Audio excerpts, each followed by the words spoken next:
ফুলবাড়ীতে গাক চক্ষু হাসপাতালের উদ্যোগে বিনামূল্যে চক্ষু চিকিৎসা ক্যাম্প ও চশমা প্রদান। আসাদুর রহমান হাবিব, ফুলবাড়ী প্রতিনিধির ভিডিও চিত্রে বিস্তারিত। দিনাজপুরের ফুলবাড়ী উপজেলার কাজেহাল ইউনিয়নের মুরারিপুর সরকারি প্রাথমিক বিদ্যালয় মাঠে গাক চক্ষু হাসপাতালের উদ্যোগে এবং মুক্তাকি কল্যাণ সংস্থার আয়োজনে একদিনব্যাপী বিনামূল্যে চক্ষু চিকিৎসা ক্যাম্প অনুষ্ঠিত হয়েছে। শনিবার 2 আগস্ট আয়োজিত এই ক্যাম্পে স্থানীয় শতাধিক চক্ষু রোগী প্রাথমিক চিকিৎসা সেবা গ্রহণ করেন। চিকিৎসা সেবার পাশাপাশি উপযুক্ত রোগীদের মধ্যে প্রয়োজনীয় চশমাও বিতরণ করা হয়।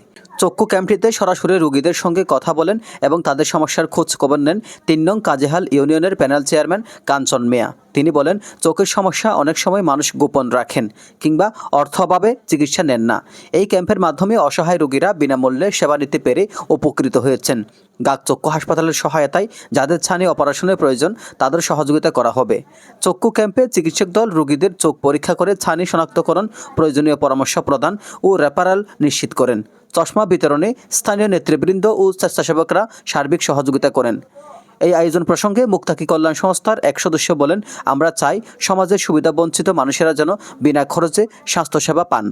এই ধরনের উদ্যোগ ভবিষ্যতে অব্যাহত থাকবে। এমন মানবিক কার্যক্রম স্থানীয় বাসিন্দারা আয়োজকদের প্রতি কৃতজ্ঞতা প্রকাশ করেন এবং নিয়মিত এ ধরনের সেবামূলক কার্যক্রমের দাবি জানান। এজান নিজামুদ্দিন, ডেস্ক রিপোর্ট।